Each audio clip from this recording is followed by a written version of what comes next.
अभिमान न करे, भाव ऐसा रखे कि भगवान ने मुझे ये सेवा दी है और सेवा लायक बनाया है, बस। और इसका प्रचार प्रसार न करें। प्रचार प्रसार करने से सेवा का जो सुकृत होता है वो नष्ट हो जाता है। जैसे आप यार मित्रों से और बहुतों से कि हम तो ऐसा करते हैं, हम मतलब ये बात जैसे आप संत से या गुरुजनों से कहे तो बात अलग होती है, बस। इसके बाद फिर इसे गुप्त अगर कोई कहे भी कि सुना है कि आपने पक्षियों की बहुत सेवा करते हो, अरे हम अपनी ही सेवा नहीं कर पाते, पक्षियों की क्या, मतलब उसे हमें दबाना है। हमसे पाप बन जाए तो कह देना है, पुण्य बन जाए तो छुपा लेना है, पर अपने लोग उल्टा करते हैं। पुण्य बनेगा तो पोस्टर छपवा देंगे और पाप बनेगा तो कसम खा लेंगे कि किया ही नहीं है। यही हमारी दुर्गति का कारण बनता है। अगर हमसे कोई गलती हो गई और कोई पूछे आपसे गलती, तो हाँ हो गई, अब दंड मिलेगा जो, तो वो नष्ट हो जाएगा। जहां आपने हाँ कहा वो पाप नष्ट हो जाएगा। अगर सभा में खड़ा होकर के स्वीकार कर ले तो दंड मिले ना मिले, उसका पाप नष्ट हो गया। और हम सभा में पुण्य को कह सकते हैं, पाप को नहीं कह सकते, देखना है नहीं। तो अपने इस पुण्य को छुपाओ और पशु पक्षी में भगवत भावना करो। जब उनको दाना डाल रहे हो या फल जो भी, जैसे पशु पक्षी हो, तो भाव करो, हे भगवान आप इन सब रूपों, और बढ़िया पुण्य बन जाएगा और बड़ा लाभ मिल जाएगा। हे भगवान आप इन रूपों में आके सेवा स्वीकार, नाथ हम पे प्रसन्न रहो कि हम सदैव आपकी सेवा करते हैं। भक्ति हो गई, इसी से भक्ति हो गई। सब में भगवान के दर्शन की भावना बनने लगेगी, ठीक है। पर कभी गलत धन कमा के सेवा की भावना मत रखना। मान लो चलो 1 लाख रुपए हम गलत करके ले रहे हैं तो 10,000 की सेवा, वो ठीक नहीं है। ईमानदारी से कमाओ, धर्म से कमाओ, और फिर उससे अगर 10 रुपए की भी सेवा करोगे तो बहुत बड़ी सेवा मानी जाएगी।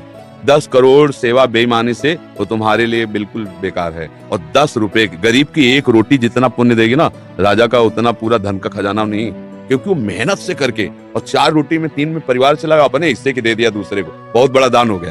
तो दान का ये भी स्वरूप समझना है कि गंदे आचरणों द्वारा, बेईमानी द्वारा नहीं, धर्म से कमा करके।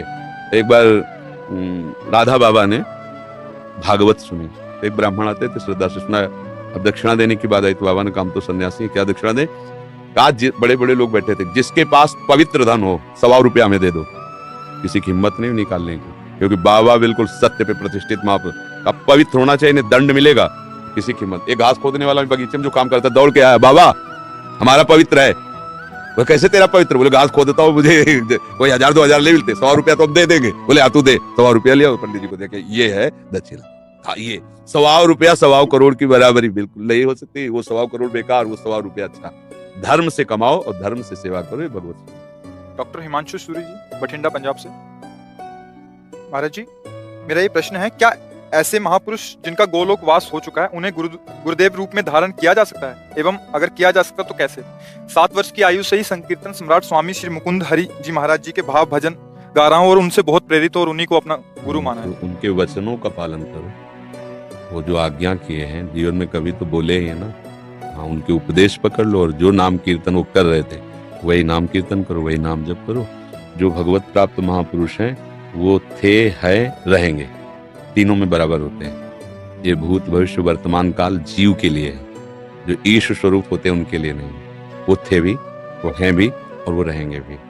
जो महापुरुष हैं, किसी को भी, जैसे भाई हनुमान प्रसाद पोद्दार जी, राधा बाबा, उड़िया बाबा, हरि बाबा, ये सब महापुरुष थे, हैं और रहेंगे। अब आप तदाकार करो तो उनसे बात भी हो सकती है। मिलन, जब भगवान से बात हो सकती है तो भगवत स्वरूपी तुम आत्मा है ना। हाँ, तन्मयता धारण करो। की रिकॉर्डिंग जैसे है उपदेश। हाँ, मतलब सब संतों का एक ही कथन है, संसार के चिंतन से अपने चित्त को बचा के भगवान के चिंतन में लगाना। बस बार बार नाम जप करो। जो भी नाम कीर्तन करते हैं ना, वो नाम कीर्तन पकड़ लो, अंदर से जपो, उसी का कीर्तन करो और उनको गुरु मान लो, हो गई बात। समझ रहे? और संतों का संग करते रहो, जिनसे आपका मन मिले, जिनकी बात सुनकर आपको अच्छा लगे और हृदय शीतल हो जाए, उन संतों के वचन प्रगट में सुनते रहो और नाम और गुरु भाव उधर रख लो।